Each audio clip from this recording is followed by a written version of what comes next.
अभ्यास 35।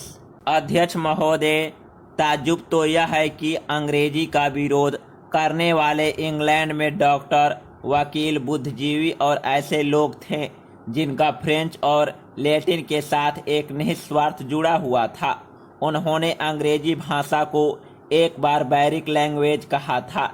इंग्लैंड में भी यह तर्क दिया गया था कि अगर डॉक्टरी की पढ़ाई अंग्रेजी में की गई तो मरीज मर जाएंगे।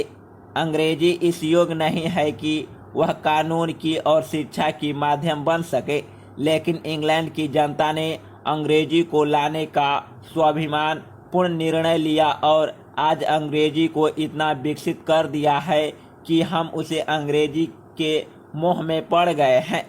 हम उस अंग्रेजी को नहीं छोड़ना चाहते हैं।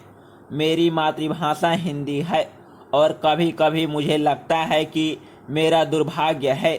मेरी मातृभाषा हिंदी होने के कारण यहाँ बैठकर मुझे ऐसी बातें सुननी पड़ती है जो मैं और किसी भाषा भाषी को सुनाने की कल्पना भी नहीं कर सकता। हिंदी को केंद्र की राजभाषा बनाने का निर्णय हिंदी वालों ने नहीं किया। संविधान सभा में हम नहीं थे। संविधान सभा में राजभाषा बनाने से पहले हिंदी को जो ऊंचा स्थान दिया गया वह गैर हिंदी वालों ने दिया था। संविधान सभा ने केवल उस पर मुहर लगाई। अगर यह संसद चाहती है तो संविधान को बदल सकती है।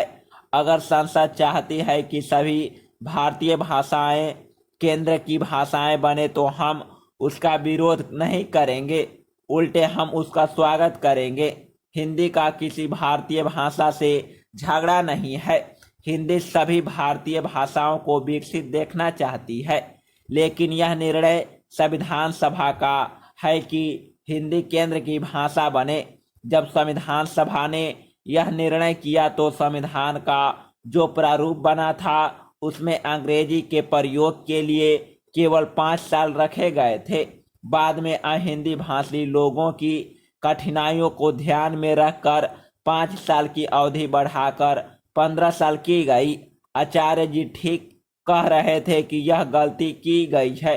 कुछ लोग इस बात के हैं कि अगर अंग्रेजी जानी चाहिए थी तो एक बार में ही चली जानी चाहिए थी। अंग्रेजी को धीरे धीरे हटाना मुश्किल है, यह वास्तविकता है।